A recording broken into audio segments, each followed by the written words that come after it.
Hi, Pierre. Nice to have you with us today.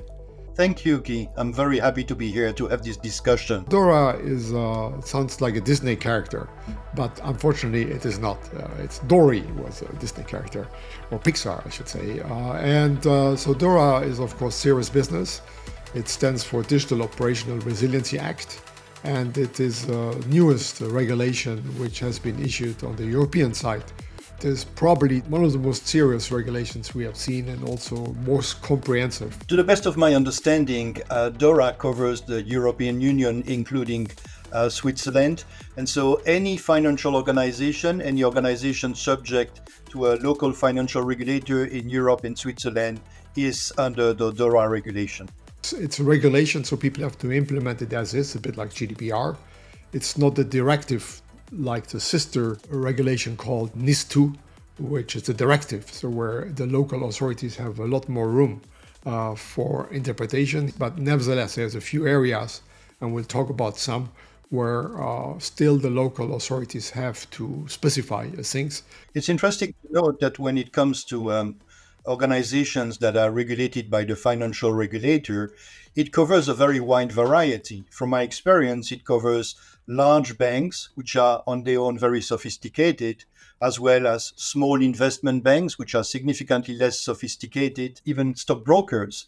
And so stockbrokers, for example, we should not necessarily expect that they have the whole sophistication and are, just by the virtue of being in the finance industry, necessarily already compliant to everything that DORA requires. We have to imagine that this DORA came out after COVID, during the Ukraine war, in some sense. I think today, many things which are written down today are certainly the meaning of them are deeper, and the consequences maybe also more complete. I read the initial things were in the beginning of the Ukraine war, where we were afraid of Russian cyber attacks and other things. I also want to substantiate what you said earlier, in a sense that DORA still has some aspects that are grayed, for which we will need some further qualification from the local regulators. And so we will see how it evolves. Let's go a little bit quickly into the areas. Of course, it's ICT risk management, that's everybody mentioned.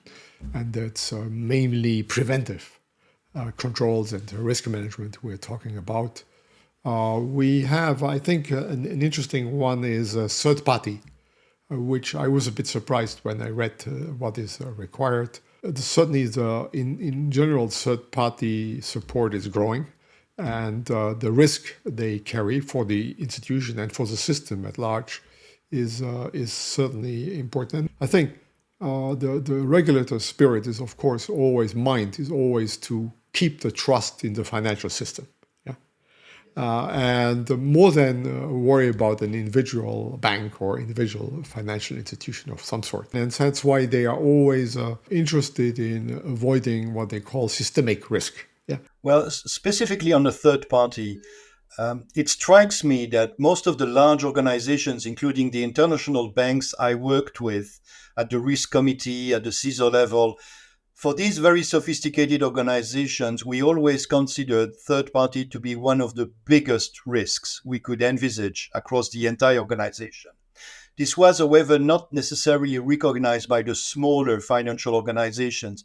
So I think the regulator did very well to identify third party and specify that third party should be a specific element that needs to be addressed. And I think even what I was surprised if they have now some pan-European, we even call them this way, third parties, which is supposed to be overseen on their side, not on an individual company. I think they call the lead overseer.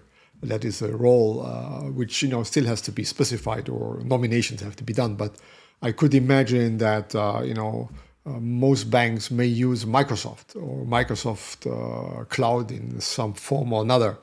So that would be something on their side. Maybe Google or others will also come in. Or Salesforce or equivalent big monster, SAP and whatnot. Of course, the European Commission has dealt with Google, has dealt with Facebook or others. Yeah, I agree with you. It's very powerful. You might recall that I worked with Microsoft, that I was the CISO for Microsoft in Asia. And that was during the time when we started deploying Azure, the cloud solution. And I remember very vividly that inside Microsoft, we thought that we knew what we would accept and not accept. And we were quite strict about that. But increasingly, we had financial regulator knocking on our door and saying, no, for the finance organizations, you've got to accept more.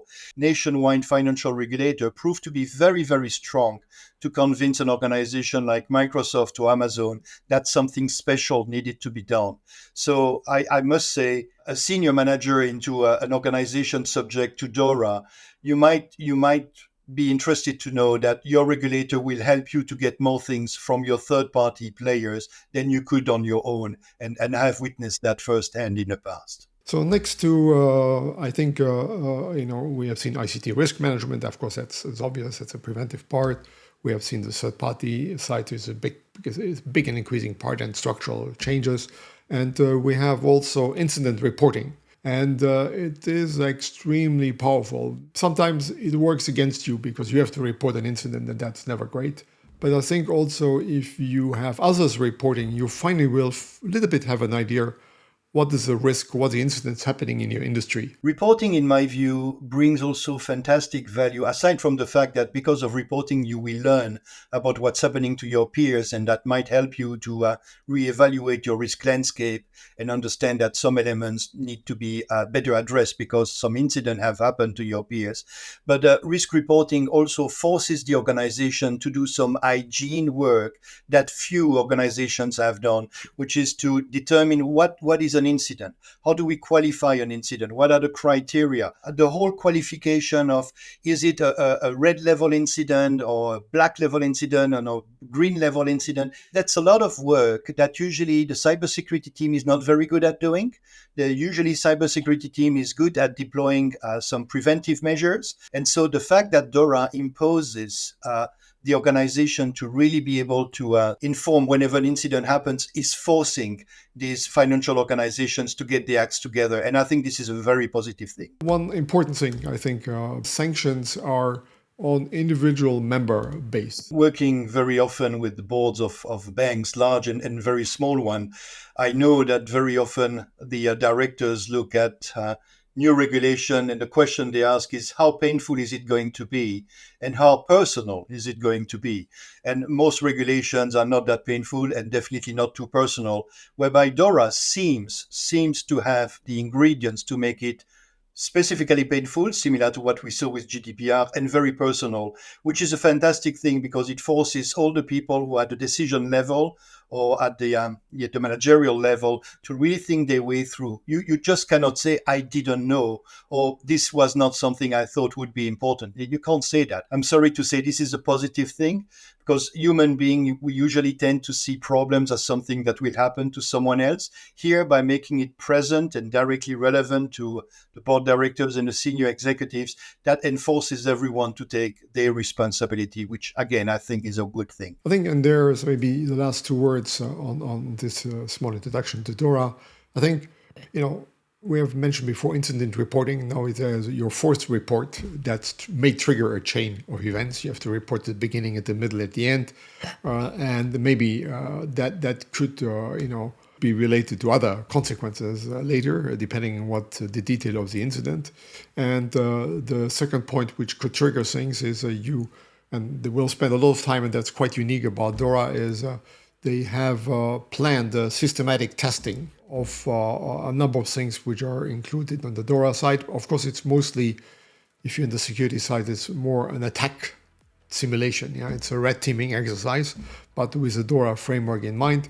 And also, this has to be, there seems to be some reporting has to be done on the result of the testing.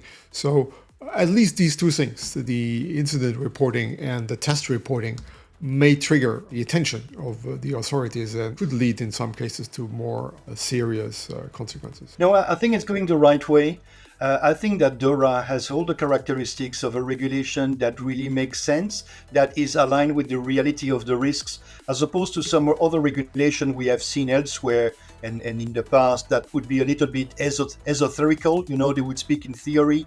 DORA seems to be much more down to earth from that angle, and makes people accountable for the quality of what they put in place and how they do the supervision of the overall security of the organization. So from all these angles, I think this is a positive thing.